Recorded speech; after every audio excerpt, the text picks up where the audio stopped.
Hello, everybody, and welcome here to the Sports Talk Network channel. Hopefully, I have this plugged in right. My new battle buddy here, which I'm holding right now, like I'm holding a wine glass. Kind of weird how I'm holding it, but anyways, blue snowball microphone. I posted on this so we're heading into the final week of the 2017 NFL season to the push. Most teams, especially those that are already with first round buys, resting the players. I know in the AFC, still the Los Angeles Chargers and the Buffalo Bills are still having a shot at least to make the playoffs. Also, along with the Baltimore Ravens and Tennessee Titans. The chances, though, and the odds for the Bills and the Chargers to make the playoffs are low, but mathematically, and as you enjoy math, they do still have a shot and a chance to win. I think the Bills need the most. Bills need the Ravens to lose, the Titans to lose, and doesn't really matter with the Ravens because I think they have a tiebreaker with Baltimore Ravens, if I remember off the top of my head. And thank you to those in the live chat that see watching live. Thanks for like the video, share it. Otherwise, subscribe to the channel if you have not yet as well. The first ones to know when I do go live with a video. You know, my new battle buddy, Blue, Snowball microphone. Because, yeah. Anyways, don't worry, I'll say it enough times here for this week's videos and next week. I'll just introduce him and move on from there.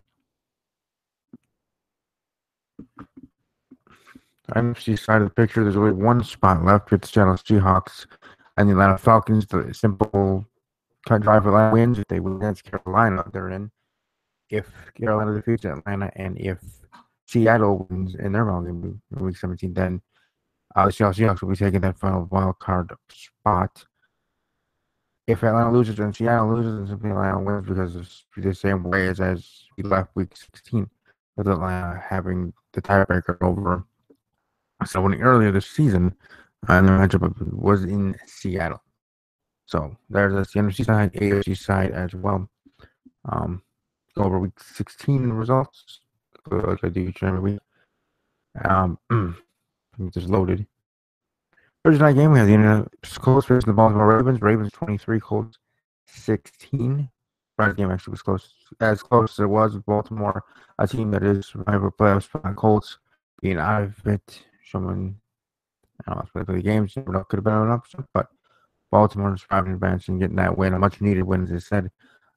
Them being a 4-team battle for 2 spots for those wild card positions in the AFC Conference. The Minnesota Vikings defeating my team, the Green Bay Packers, 16-0. Brett Hundley back under center, Aaron Rodgers back on IR. There's a lot of hoopla with NFL owners and teams complaining to the NFL that the Packers should have been forced to release Aaron Rodgers to putting him back on the IR, which I would believe a bunch of hogwash and don't respect, because I think I'm trying to remember. A couple of years ago there was a running back actually that kind of was in the same position, torn MCL, ACL, and then near the end of the season he tries to come back, plays 2 games, not 1, but 2 games. I don't remember if the team won or lost, but played the 2 games, then was put back on IR for week 15, 16, and 17. And no one gave a crap then. So it shouldn't be the same here for Aaron. I don't see the Packers being forced to release him or anything like that.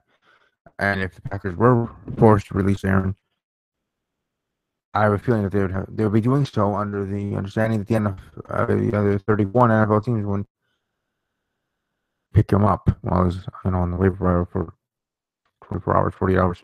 How that exactly works. Though if a team doesn't want to be ballsy and picks up Aaron Rodgers after the Packers are forced to release him and put him on there like any other player in the NFL, the hundreds and hundreds, I would vote and want the Jacksonville Jaguars to pick up Aaron Rodgers if that was the case. Because if they get Aaron Rodgers, then maybe my whole plan will be come true and have Aaron Rodgers starting quarterback the Jaguars, facing Jared Goff, starting quarterback of the Los Angeles Rams, in the Super Bowl. Either way, I still think it's going to be the Rams and Jaguars. But there you go. Rams are beating the Titans 27-23. Titans now officially eliminated from the playoffs, as I said earlier. No longer in the dance, no longer in the mix. Good season for Tennessee, but didn't think they were going to make the playoffs anyways. As I did not predict that to be the case with my predictions at the beginning of the year before week one. The Patriots over the Bills 37-16. They blowed in the end, but the game actually was pretty close. And if it wasn't for the call in the game, Bills might have had a chance, at least a chance, to defeat New England. They're in a surprise, and the Bills, who are still technically in the hunt, would have been in a better position, more in a driver's seat position, if they would have stunned New England and won that game. The Browns facing the Bears. Could this have been their first win? It could have been, but it wasn't. Chicago over Cleveland 20-3. Saints over Atlanta 23-13. Part of me wants to see Atlanta not in the playoffs, but hey, they are. Defending NFC champions. Why not? Bengals over the Lions 26-17. Panthers over the Buccaneers 22-19. Chiefs over Dolphins 29-13. Washington over Denver 27-11. Los Angeles Chargers over the New York Jets 14-7. Probably didn't mention that game. And the surprise of the week, the San Francisco 49ers being led by Jimmy Garoppolo, who is, by the way, 4-0 since he started with the San Francisco 49ers since he came to the team. Which, as people do on Twitter, and specifically 49er fans and maybe even others that are fans of other teams, just to be funny, saying that the 49ers have been undefeated or at least with only 2 losses if they picked up Jimmy Garoppolo in the offseason before the season started. But hey, it's a good outlook for those that are 49er fans. The future is actually bright, and actually was 49ers beating the Jaguars 44-33. Seattle over Dallas, eliminating the Cowboys. That one kind of was a winner. Still in the hunt, loser eliminated. Seahawks over Dallas 21-12. And there's the Cardinals turning out the Giants 23-0. There's going to be wholesale changes in New York after this Sunday. As they call it, they call it Black Friday shopping after Thanksgiving for the holidays and everything for everybody. Well, there's a Black Monday for the NFL after Week 17, which all the games are on Sunday, as obviously I'll be predicting here shortly. Coaches being fired, things being happening. Giants already fired their head coach.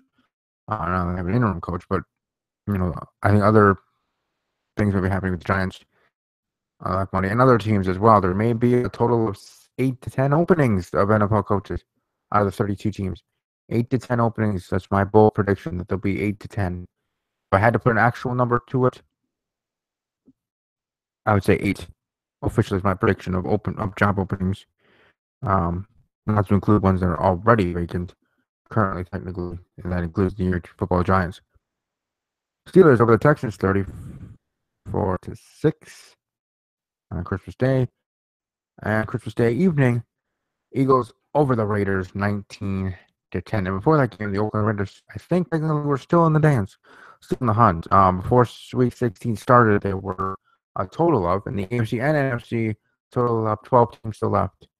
Or not 12, I think it was 8. That was a higher amount. That were still left in the hunt for wildcard positions and position period, and not yet mathematically eliminated. Week 17. Let's do some predictions. Packers versus the Lions. The Packers will go with Lions not being eliminated from contention. Packers been eliminated. I'm gonna go with the Packers over the Lions 23-20. Vikings facing the Chicago Bears. Minnesota keeping on going. Could have had a shot to get the 1 overall seed, but that kind of fell short of what happened in Week 16 with the Eagles. Even now with their backup quarterback, with Nick Foles back at the helm as their leader out for the rest of the season. For the Vikings over the Bears 27-13. Houston Texans, Indianapolis Colts 13-9. Texans, Steelers, and Browns. Sorry, Browns, you will be going winless. You'll be joining 3 other teams to be the 4th team in NFL history to be winless in an NFL season. I'm going with the Steelers over the Browns 35-9. Patriots over the Jets 45-13. Giants over Washington 23-10. Jaguars over the Titans 45-27. Eagles over the Cowboys 24-13. Bills, I actually have Buffalo over Miami, 21-13. Ravens over the Bengals, 17-10. Seahawks over the Cardinals, 3-17. Los Angeles Chargers over the Oakland Raiders, a matchup in the 3:25 p.m. start, 27-17. Rams over 49ers, 35-31. Panthers over the Falcons, 27-10. Saints were on first. Chiefs against the Broncos. So I have the Chiefs defeating Denver. You never know, they could rest people, this and that. But I'm still going with the way how I see it. Chiefs over Broncos, 13-10. And Saints over the Buccaneers, 27-13. So my prediction week 17 and my review over week 16. As my record has shown, I got some teams right and some teams wrong in my playoff picture, along with my predictions as well record-wise. I'll actually go over that at fine-tooth comb next week as we head into the wild card round of the NFL playoffs. So definitely want to catch that next week. Hopefully I'll have the episode in the afternoon as I usually do, if not in the evening, next week, Wednesday. The first episode of Talking Packers with Steve in 2018, along with all my other videos for 2018 start next week, the first week of 2018. Hope everybody has a great rest of your week. I will be back here for my final video of the week, Steve's Wrestling Ramble. But for all the NFL fans that don't plan to watch that, I bid you all adieu. Hope you have a blessed rest of the week. Happy holidays and Happy New Year to wherever you are. If you're in Denmark, Germany, Peru, Texas, USA, wherever you are, thanks for stopping by. Thanks for listening. Support your team. Let me know what team you support out of the 32 in the comment section below or on Twitter at talking_Packers. You can also check out Talking Packers with Steve on Facebook. Just search Talking Packers with Steve on Facebook and like the fan page. I am actually trying to be more active there on the Facebook fan page as I am on Instagram and Twitter. For the rest of your evening, and for me in blue, as I always say, and nice things to be said. Above all else, as always, take care.